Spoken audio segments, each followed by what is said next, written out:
Justin Martyr will say quite rightly, well, you guys believe that your emperors can ascend into heaven. What's wrong with us believing Jesus could ascend into heaven? We're doing the same thing. What Luke Acts did was come up with a counter narrative. In the entire New Testament, Luke Acts is the only one that got it right, whether you like it or not. The only one that said the future is not Jewish Christianity, it's Roman Christianity. Now, if you want my own opinion, please do.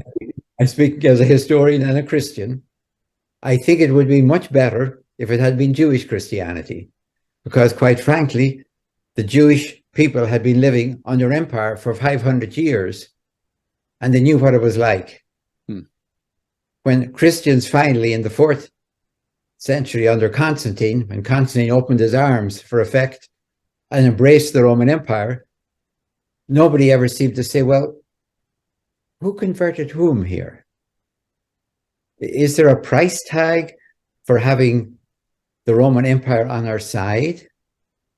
Is there kind of a deal being made that we take care of heaven and they take care of earth? And is this the split between Caesar and God? What happens when Caesar has a halo on his head, which it constantly did, and is a Christian emperor? Maybe it's all right to be a Christian empire. Oh, maybe the whole problem is that the Roman Empire was pagan. Now we have a Christian empire, so empire is lovely.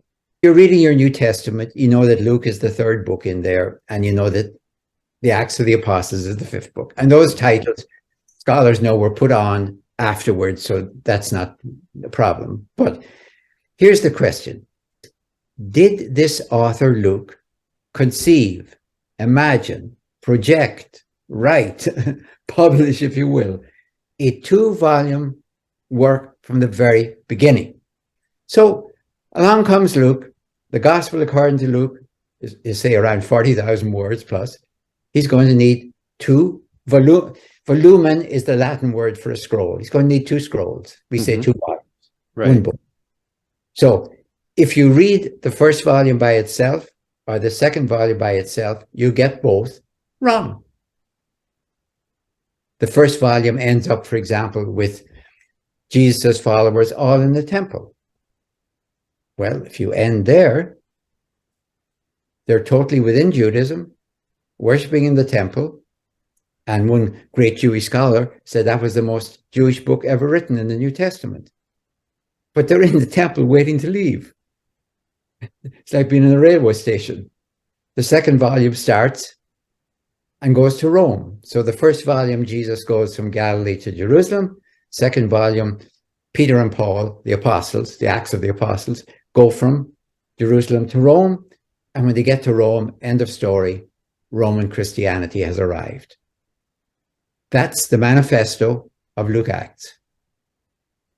In other words, the future is Roman Christianity. And he was right. That was the future.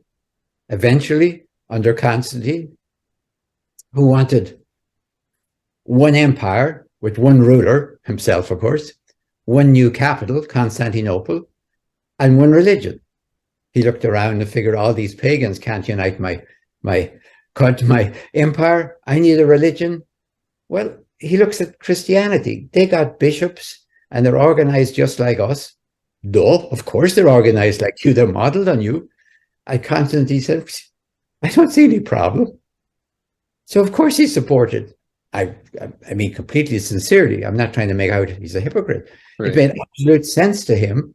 Christianity would be the glue for the Roman Empire. So of course he would support it, give large donations to the churches, build cathedrals, and everything. But that's Roman Christianity. And you don't get away from Roman Christianity, by the way, simply by getting away from Roman Catholicism. The same type of a mindset that gave us an infallible Pope gave us an infallible Bible. So I'm not talking about Roman Catholicism. I'm talking about Roman Christianity as it lasted at least until, if you want to say, first the split between Eastern and Western Christianity, and then later between Protestant and Catholic Christianity, and all the other splits ever since. So Roman Christianity, I would consider, for example, any opposition that Luke Acts would never tell. Well, let me back up. Think of the death of Jesus in the first volume and the death of Paul in the second volume. The death of Jesus, a centurion says he's innocent. A client king, Herod Antipas, who was in Jerusalem, says he's innocent. And of course, Pilate says he's innocent before he executes him. I mean, that's the three great points of the Roman Empire: the military, client rulers, or puppet rulers, we might call them, and the governors. Now go to the end of Paul's life in Jerusalem.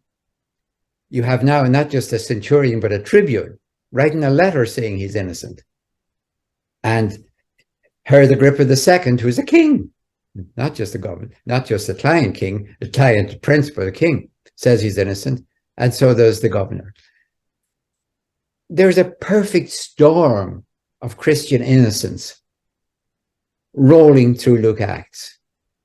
You've never seen so many people so innocent ending up so dead. And really, you have to say, well, wait a minute.